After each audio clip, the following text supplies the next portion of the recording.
ఎన్నికలు వస్తాయా, ఎప్పుడు జగనన్నకి ఫ్యాన్ గుర్తుకు ఓటేద్దామా అని ఎదురు చూస్తున్నారనేది రాష్ట్రమంతా జరిగిన సిద్ధం సభలతోనే పూర్తిగా అందరికీ అవగాహన అయింది. ఎందుకంటే ఆ సభల్లో మీరు చూస్తే కార్యకర్తలే కాదు, ప్రజలు కూడా, లబ్ధిదారులు కూడా ఏ విధంగా స్టార్ క్యాంపెయినర్లుగా ప్రతి నియోజకవర్గం నుంచి ఈరోజు లక్షలాది మంది వచ్చి జగనన్నతో మేమున్నాం, మేము మీ వెనుక సిద్ధంగా ఉన్నామని చెబుతుంటే నిజంగా చాలా హ్యాపీగా ఉంది. ఎందుకంటే ప్రజలకి మంచి చేయటం కోసం కష్టాలు అనుభవించి తప్పుడు కేసులు వాళ్ళు బనాయించిన చిరునవ్వుతో ముందుకు వెళ్ళి ఈరోజు ప్రజల ఆశీస్సులతో తిరుగులేని ముఖ్యమంత్రి అయిన జగన్మోహన్ రెడ్డి గారు తాను ముఖ్యమంత్రి అయిన మొదటి రోజు నుంచి ఏ విధంగా తన తండ్రి పేరు నిలబెట్టే విధంగా పరిపాలించారు పారదర్శకంగా అనేది మనం చూసాం. అందుకే ఈరోజు జగన్మోహన్ రెడ్డి గారు నేను మీ కుటుంబానికి మంచి చేశానని నమ్మితేనే నాకు ఓటేయండి అని దమ్మున్న నాయకుడిగా అడగటం జరిగింది. దేశంలో ఏ రాష్ట్రంలో ఏ ముఖ్యమంత్రి కూడా ఇంత దమ్ముగా ఎవరిని అడగలేరని కూడా ఈ సందర్భంగా తెలియజేసుకుంటున్నా. ఎందుకంటే చెప్పాడంటే చేస్తాడంతే, చేశాడు కాబట్టే ఈరోజు ధైర్యంగా అడగగలుగుతున్నారు. సో ఈరోజు ఎన్నికలు సమీపించాయి, కోడ్ వచ్చేసింది.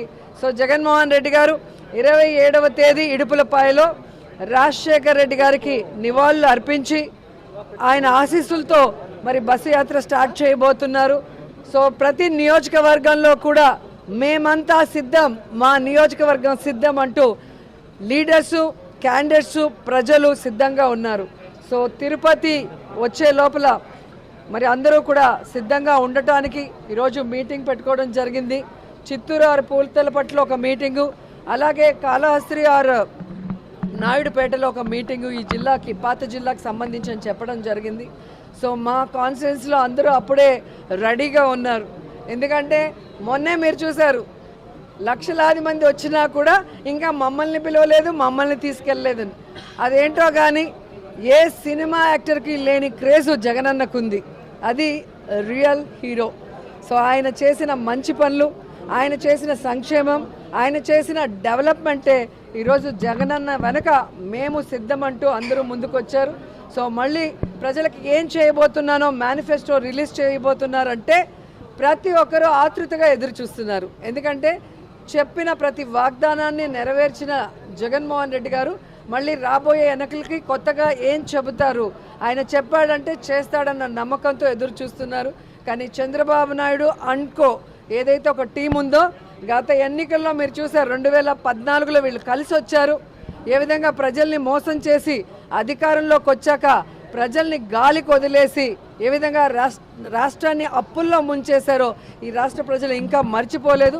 సో ఆ ముగ్గురు మళ్ళీ కలిసి వచ్చి ఈరోజు ఏదైనా మేనిఫెస్టో రిలీజ్ చేసినా ఎవ్వరూ కూడా నమ్మే పరిస్థితిలో లేరు. ఎందుకంటే ఇదే తిరుపతిలో వెంకన్న సాక్షిగా ప్రత్యేక హోదా ఇస్తామన్నారు, వెంకన్న సాక్షిగా బాబు వస్తే జాబ్ వస్తుందన్నారు, వెంకన్న సాక్షిగా ఎన్నో చెప్పారు.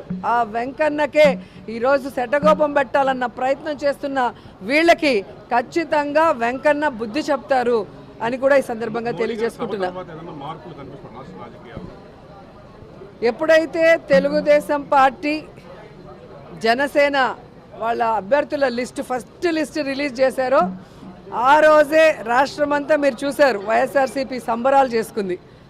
అంత ఏమంటారో అంత పేలవంగా ఒక candidate list Telugu Desam, Janasena release చేయడం జరిగింది.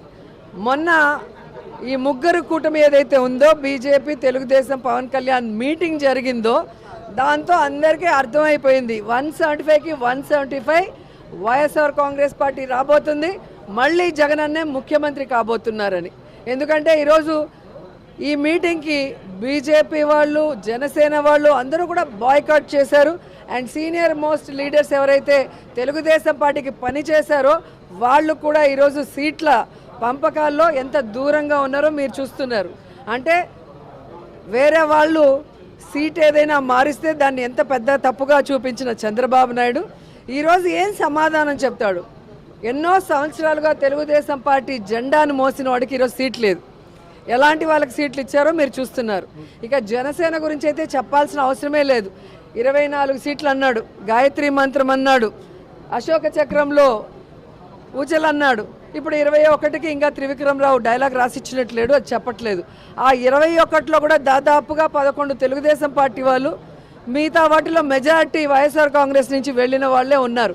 అంటే స్పష్టంగా పవన్ కళ్యాణ్ వెనక ఒక నాయకుడు కూడా లేడు అనేది ఇక్కడ అర్థమవుతుంది. అక్కడ మిగిలిపోయిన చెత్త, ఇక్కడ మిగిలిపోయిన చెత్తని ఏరుకొని క్యాండిడేట్లని అనౌన్స్ చేసుకునే దౌర్భాగ్య పరిస్థితికి రావటం అనేది మనం గమనించాలి. అండ్ ఈరోజు సీట్ల పంపకాలు కూడా కాన్స్టిట్యున్సీలు, ఎంపీలు కానీ ఎమ్మెల్యేలు మీరు చూస్తే ఎవరెవరికి ఏం అలాట్ చేస్తారో మీకు పూర్తిగా అర్థమైపోతుంది. చంద్రబాబు నాయుడు బీజేపీని, జనసేనను మోసం చెయ్యాలి అన్న ఆలోచనతో సీట్ల పంపకాలు ఎలా చేశాడు, ఆ సీట్లలో కూడా తన అభ్యర్థుల్ని ఎలా పంపించి పెట్టుకున్నాడో చూశారు. కాబట్టి ఒకరికి ఒకరు పడక మొత్తం ఆ కూటమి అంతా జీరో అవుతుంది.